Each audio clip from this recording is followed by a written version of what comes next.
Il était une fois dans la métropole effervescente de Mbanga, une jeune femme que les réseaux sociaux avaient transformée en légende vivante. Sur Instagram, on l'appelait Naiglo, comme une étoile qui ne cesse jamais de briller. Son corps semblait sculpté par la main d'un artiste capricieux. Taille fine, ventre plat, hanches dessinées comme une calligraphie, peau caramel aux reflets dorés qui captaient la lumière mieux qu'un filtre. Et ce sourire, un sourire si éclatant qu'on aurait juré qu'il pouvait fissurer le béton d'un seul regard. Nae n'était pas simplement belle, elle était une onde, un phénomène numérique. Sur TikTok, Snapchat ou encore Réel, son nom apparaissait partout. Ses paroles reprises en boucle étaient devenues des phrases cultes. Son maquillage ne craquait jamais, même sous la chaleur des nuits moites de Mbanga. Et ses longues perruques impeccables flottaient dans son dos comme des rubans de soie noire. Elle avait un don particulier, celui de transformer les apparences en véritable stratégie. Elle ne gagnait pas sa belle vie en travaillant derrière un bureau. Elle la construisait en se plaçant toujours au bon endroit, au bon moment. Chaque sortie était soigneusement préparée, aller dans les lounges les plus chics de la ville, se montrer avec assurance, sourire quand il fallait et attendre que l'argent arrive tout seul comme la pluie qui tombe sur un toit en tôle. Avec ses amis, elle s'installait toujours aux meilleures tables. Des cocktails aux noms imprononçables s'alignaient devant elle, non pas pour être bu, mais pour être filmés sous le bon angle.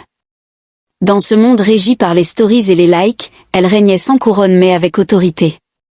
Nae était le fantasme des hommes riches et le cauchemar des filles qui n'avaient pas encore les moyens de s'offrir ces perruques de luxe. À ses côtés, sa meilleure amie Mila formait avec elle un duo incandescent. Elles sortaient souvent ensemble, elles paradaient. Chaque apparition ressemblait à une scène de film, chaque photo à une couverture de magazine. Ce soir-là, le ciel de Mbanga scintillait comme un tapis d'étoiles. Sur le rooftop d'un restaurant de luxe, les cocktails brillaient sous les lumières dorées et une brise légère effleurait les visages. Au loin, la ville vibrait doucement, pleine de vie. Nae était assise à une table haute, les jambes croisées, le regard assuré. Elle savait que chaque instant ici pouvait tout changer. Peut-être que ce soir, elle rencontrerait enfin un riche et séduisant prince charmant. Et c'est à ce moment-là qu'il est arrivé. Preston, grand, bien bâti, la barbe parfaitement taillée, habillé de façon chic de la tête aux pieds, une grosse chaîne en diamant brillait autour de son cou et à ses pieds des chaussons Gucci parlaient pour lui. Son parfum boisé et puissant avait cette odeur typique des hommes riches qui n'attendent pas la fin du mois pour vivre. Il s'est approché avec l'aisance d'un homme habitué à ce que tout le monde le remarque. Un sourire en coin, calculé, dangereux et irrésistible. Qu'est-ce qu'une reine comme toi fait sans champagne sur sa table? Nae leva les yeux vers lui lentement. Son sourire s'est dessiné comme une vague sensuelle, précis, mesuré. En quelques minutes, il avait commandé une bouteille hors de prix. Les verres tintèrent comme une promesse. Ils ont parlé longtemps, bercés par la musique douce et les rires discrets autour d'eux. Il disait travailler dans le forex, parlait de chiffres comme d'un langage que peu comprenaient. Elle hochait la tête avec ce talent de faire briller les hommes dans leur propre histoire. 2 jours plus tard, la vie de Nae avait déjà pris des airs de luxe, un iPhone 17 Pro Max tout neuf, la dernière Apple Watch, un virement de 1 200 000 francs juste pour une perruque et des ongles. Chaque matin, elle se réveillait comme dans un rêve, convaincue que tout tournait autour d'elle. Preston ne faisait pas de promesses. Il agissait. Un soir, alors qu'il riait et buvait du champagne, il dit d'un ton calme. « Bébé, je veux qu'on passe à l'étape suivante. » « Laquelle ? » ?»« Je veux t'emmener voir mes parents. » »« Au village. » Silence. Le mot « village » fit l'effet d'une douche froide. « Oui bébé, juste un week-end. Ma mère va t'adorer. » En temps normal, Nae n'aimait pas la campagne. Ce n'était pas dans son style, mais Preston avait une Mercedes-Benz, une Range Rover et même 2 chauffeurs. Elle s'imagina dans une belle robe en wax, posant dans un paysage doré par le soleil couchant. Elle avait même déjà la légende pour sa story, Soft Girl en terre ancestrale. Alors, elle accepta. Le lendemain à l'aube, ils prirent la route dans la Mercedes noire de Preston. Au début, tout était parfait, vitres ouvertes, musique douce, vent dans les cheveux. Mais peu à peu, l'effervescence de la ville disparut. Les routes devinrent plus étroites, l'asphalte laissa place à une piste poussiéreuse. Le réseau téléphonique s'affaiblit puis s'éteignit complètement. Et au fond d'elle, là où d'habitude régnait la confiance, une petite peur commença à grandir. Nae ne dit rien. Le silence devint plus lourd que tous les cadeaux qu'elle avait reçus. Elle remettait sa perruque en place toutes les 5 minutes, un geste nerveux qui trahissait son inquiétude. Elle essaya d'appeler Mila, aucun signal. La voiture finit par ralentir devant un vieux panneau en bois aux lettres effacées. Bienvenue à Umubele. Ce nom sonnait presque comme un avertissement. Le silence était épais, presque vivant. Pas de klaxon, pas de musique, aucune lumière. Juste le vent dans les feuilles et le cri lointain d'un coq. Preston l'emmena jusqu'à une petite maison simple, propre mais très sobre. Pas de télé, pas de miroir, pas de ventilateur. Nae pensa que cette ambiance ferait une belle story Instagram. Elle ignorait que derrière le sourire tranquille de Preston se cachait un tout autre scénario. Son plan n'avait rien de romantique. Le réseau avait disparu depuis longtemps. Pas une seule barre. Nae sortit dans la cour poussiéreuse, leva son téléphone vers le ciel comme si une prière pouvait rallumer le signal. Ses bracelets tintaient à chaque mouvement tandis qu'elle avançait jusqu'à la petite place du village. Autour d'elle, tout s'arrêta. Les femmes cessèrent leurs tâches, les enfants restèrent immobiles, les hommes échangèrent des regards silencieux. Avec ses ongles parfaits, sa robe moulante et sa perruque bonne straight, elle avait l'air d'être tombée d'un autre monde. Une vieille femme, Mama Agbani, resserra son pagne et siffla. « Ne vous approchez pas d'elle. C'est peut-être un esprit des eaux. » Mais Nae ne les regardait même pas. Elle tournait sur elle-même en secouant son téléphone comme si Dieu allait rallumer le réseau d'un claquement de doigts. Son corps tremblait sous la nervosité. Frustrée, elle finit par faire demi-tour, le visage tendu. Preston l'attendait calmement, comme si tout était prévu. Sur la table, il avait posé un plat de riz blanc brillant, un morceau de poulet bien brun, recouvert d'une sauce sombre et épaisse qui fumait encore. « Mange, ma chérie. Repose-toi un peu, dit-il d'une voix douce. Elle le fixa quelques secondes, cherchant à lire quelque chose dans ses yeux trop tranquilles.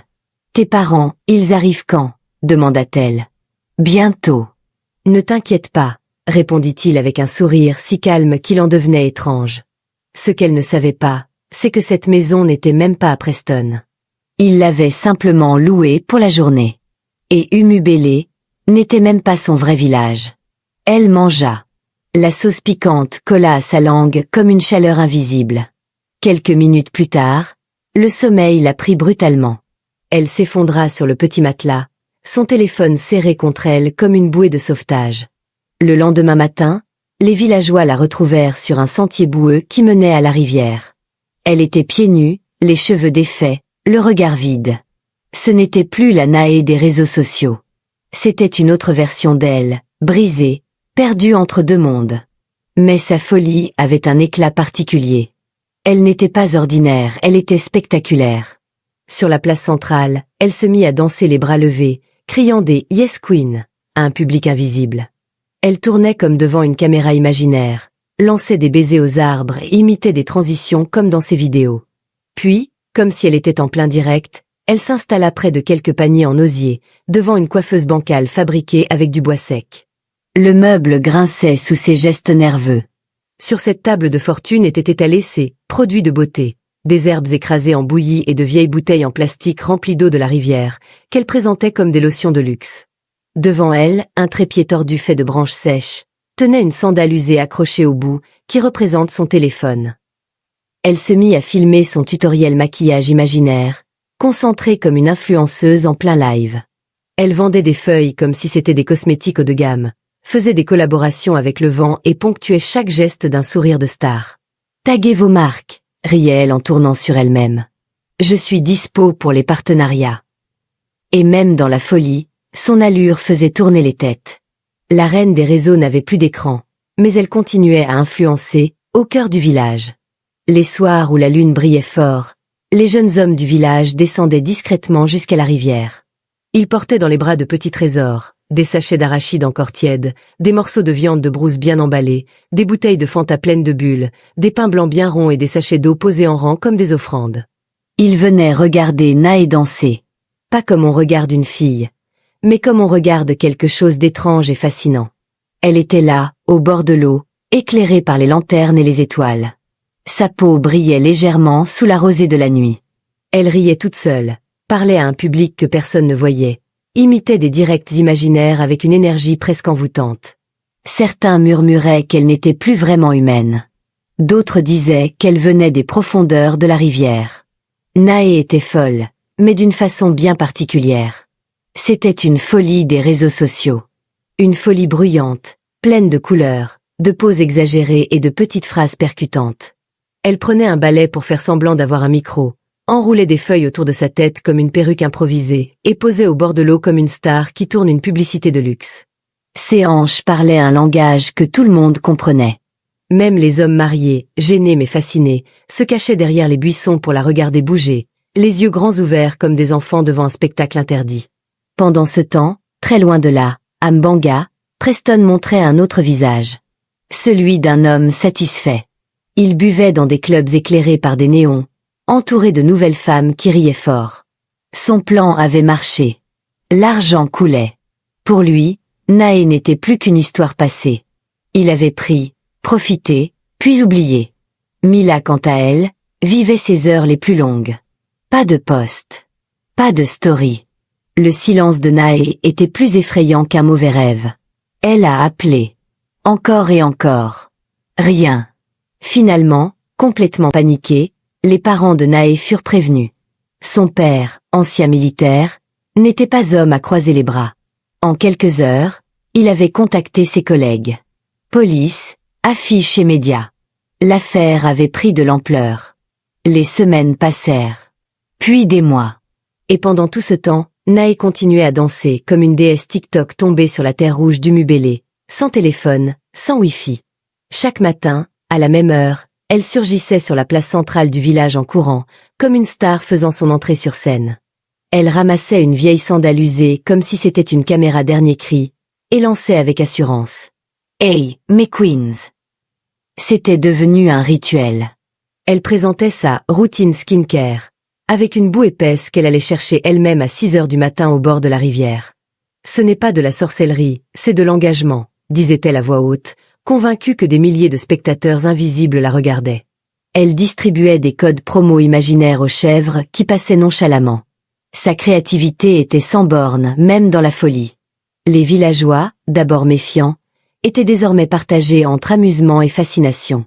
Certains s'asseyaient sous les manguiers pour l'observer comme on regarde une série quotidienne. « La folle, c'est devenu notre Nollywood du matin, hein ?» riait un vieil homme édenté. « Je t'ai dit, même dans cet état, elle a plus de créativité que mes 3 filles réunies », ajoutait un autre en tapotant sa pipe. Les jeunes hommes, eux, feignaient d'aller chercher du bois ou de puiser de l'eau, mais en réalité, ils venaient croiser son twerk du jour. Même les chèvres ralentissaient leur marche pour la regarder tournoyer dans la poussière dorée. Les femmes mariées fronçaient les sourcils. Et chaque jour, Naé illuminait la place comme une influenceuse qui refuse d'admettre que son compte a été banni. Mais pendant que le village vibrait au rythme de ses lives imaginaires, à Mbanga, personne ne savait où elle était. Son père ne dormait presque plus.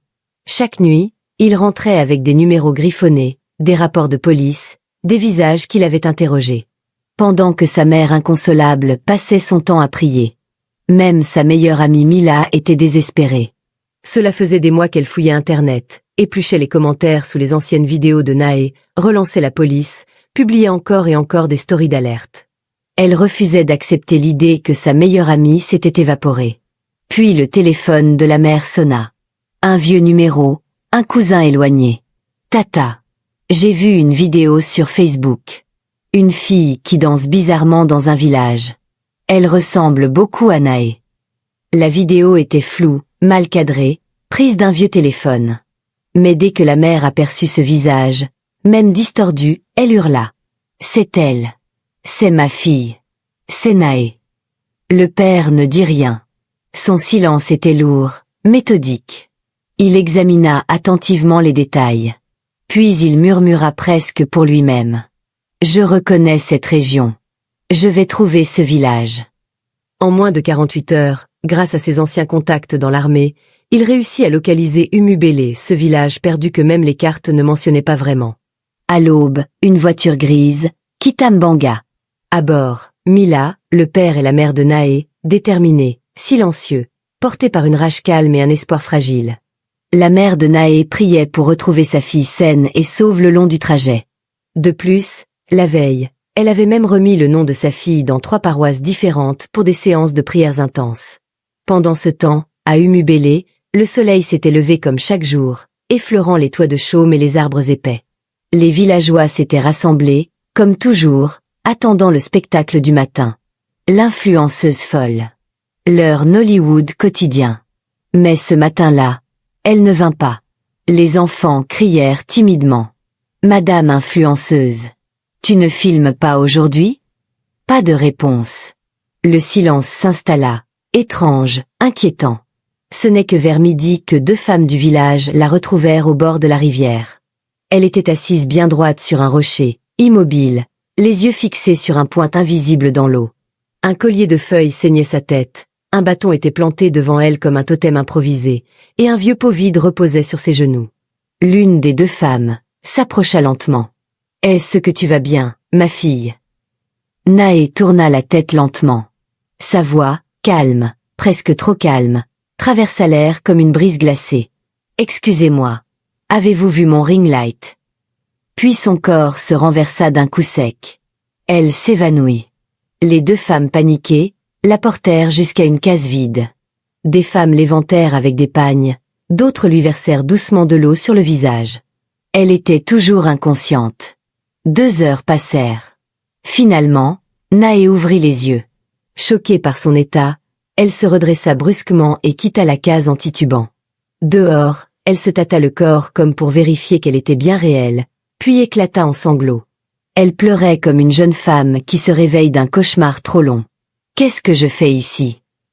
Pourquoi je suis aussi sale et couverte de boue ? Qu'est-ce qui m'est arrivé ?» Elle regarda ses mains sales, tremblantes.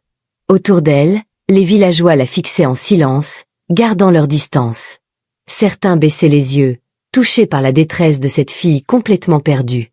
Puis soudain, une voiture grise s'arrêta devant elle. La portière claqua. Sa mère en sortit en courant. Mila accourut aussi, un grand sourire aux lèvres, simplement heureuse de revoir son amie vivante. Le père, lui, resta quelques secondes immobile, submergé par l'émotion. Naé se jeta dans leurs bras, les yeux ruisselants de larmes, soulagés de retrouver enfin des visages familiers.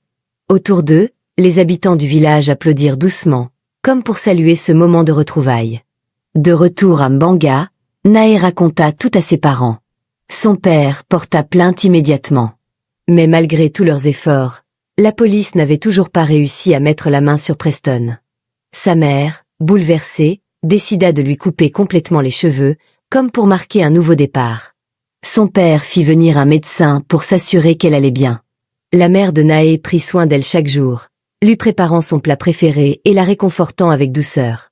Quelques jours plus tard, une fois qu'elle eut repris un peu de force, Naé prit une grande décision, s'éloigner des réseaux sociaux. Elle sortit lentement ses perruques du placard et les jeta une à une dans un grand sac. Puis elle prit son téléphone et regarda ses anciens posts. Tout lui paraissait désormais vide et superficiel. Elle se leva, prit une dernière photo d'elle-même et la publia avec ce message. « Je quitte les réseaux. Peut-être que je reviendrai. Mais seulement pour impacter le monde positivement. » Ensuite, elle supprima tous ses comptes. Peu à peu, avec l'amour et le soutien de sa famille, elle se reconstruisit.